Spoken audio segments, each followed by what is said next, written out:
All right, let's talk about something huge, the power of the executive branch. But maybe even more important, we're going to look at the limits on that power. You know, the guardrails that are there to protect our liberty. This quote right here, it really nails it. Of course, we need strong leaders to give us direction, but what happens when that strength has no boundaries?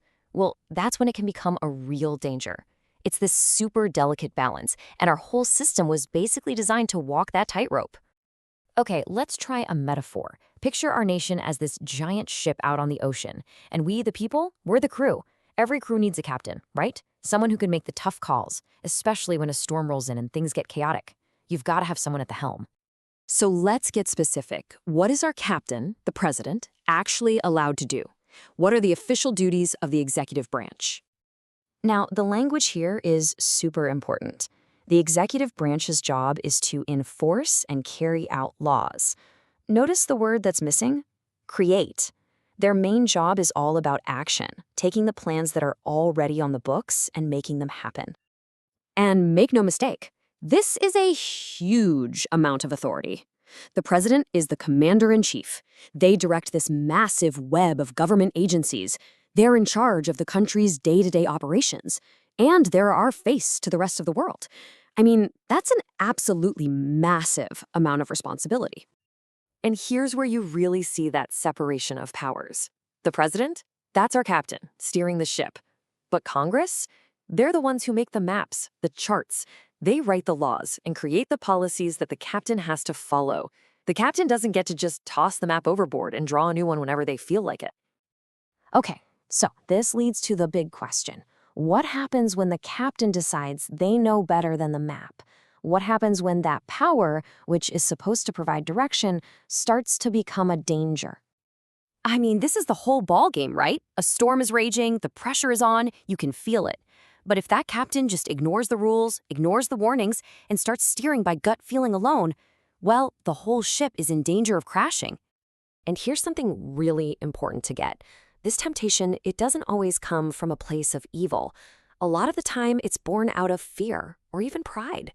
It's this sincere but really dangerous belief that I'm the only one who can fix this, and that the rules are just slowing things down.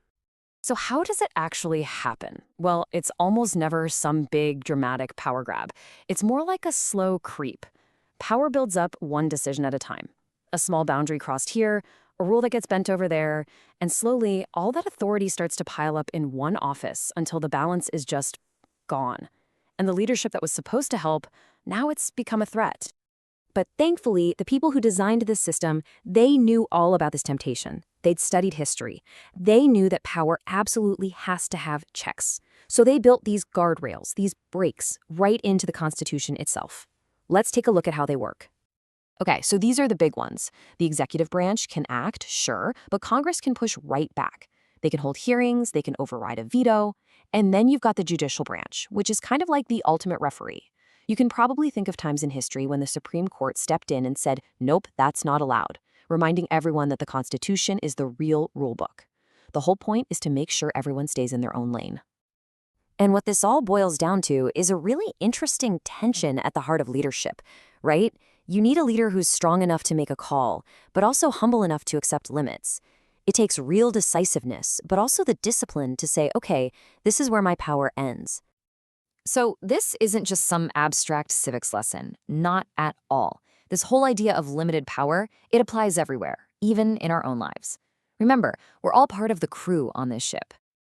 Just think about it for a second. At work, in your community, even in your own family, when all the power is in one person's hands with zero accountability, things tend to go sideways, right? But when you have teamwork, when people are open and share the responsibility, that's when the whole group is healthy and can really succeed. All right, so I've got a little challenge for you to really make this stick. All you have to do is look up one of those constitutional breaks we mentioned, something like the veto override or judicial review. Then just write one single sentence explaining how that limit protects the freedom of an everyday person. It's a fantastic way to connect this big idea to your own life. You know, this really gets to the core of everything. The whole point of having authority in a free country isn't to control people. It's to protect them, their rights, their safety, their freedom. Real leadership is about service, not about being the master. And so, that leaves us with one last question to chew on. And this isn't just for presidents, it's for any leader in your life.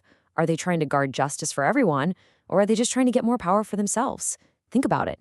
The answer to that question, well, it tells you everything you need to know.